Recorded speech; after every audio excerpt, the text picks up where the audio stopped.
This is Manjusha Radhakrishnan, entertainment editor, Gulf News. Joker is in love and he's back with a bang.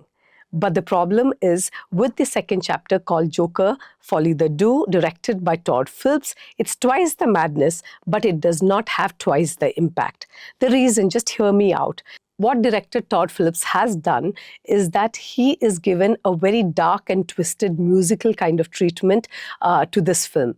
It's genre bending and it works to a large extent. There's one scene that really had my heart.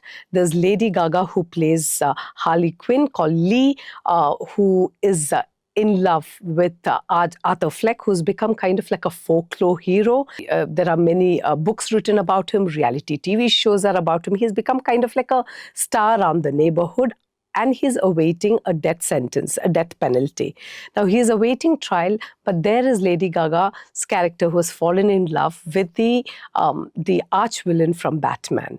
We like initially we love their chemistry. In fact, there's one scene where the asylum that they both are lodged in goes up in flames. And what you have is them waltzing and breaking out into a song. At some point, I kid you not, I thought I was in a Bollywood musical, a very dark and twisted one at that, but it still worked. But the problem is that director Todd Phillips is not able to make this genre-bending work really work for a long time because I feel he's never truly committed to it either.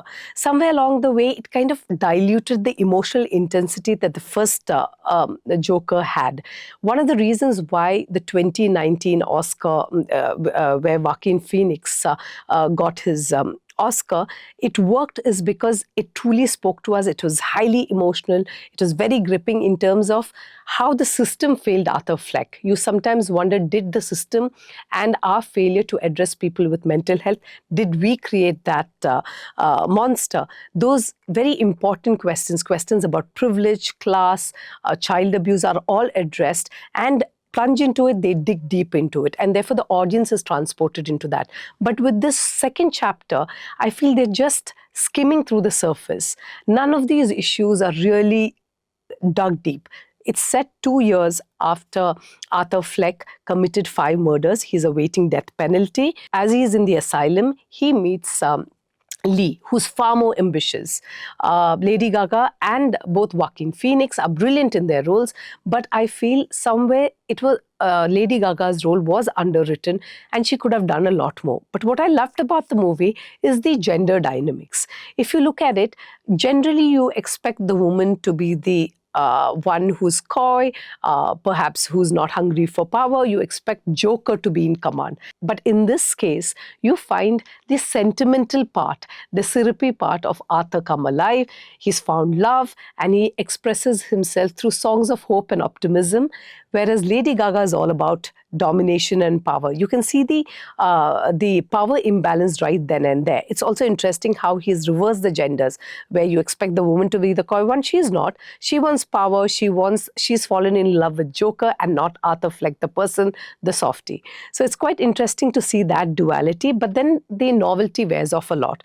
Another thing that I loved about the movie is the reality, how Arthur's trial becomes almost like a reality television. It reminds you of like the spectacle that you see when Johnny Depp and Amber Heard were on trial and their proceedings were caught on live television, almost like you sit it talks, it's a testament of today's time where voyeuristic television and salacious TV is kind of very interesting. So that bit as well has been beautifully captured by Todd Phillips.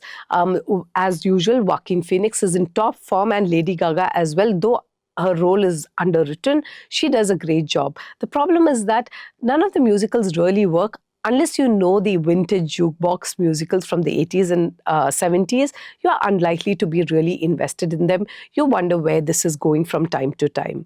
Also, you're a bit disappointed because the first movie made you think it was so provocative, made you wonder whether Arthur Fleck or Joker was truly the villain. In this movie, you walk away not really understanding what really went there. Was there a need for a sequel? I mean, some movies are just perfect, not being perhaps stretched. This movie felt very bloated, and also it was not as emotionally resonant as the first one, which is a shame because they had everything going for it. They had Joaquin Phoenix, who's really emaciated. He's physically transformed himself. He's like one-third the size of what he is. The emotional trauma that he faces as a prisoner, he's lost, but none of it is really tapped into. We don't get into any of these characters' heads, which is a true shame. I've gone with 3 out of 5. For a full review, go to gulfnews.com.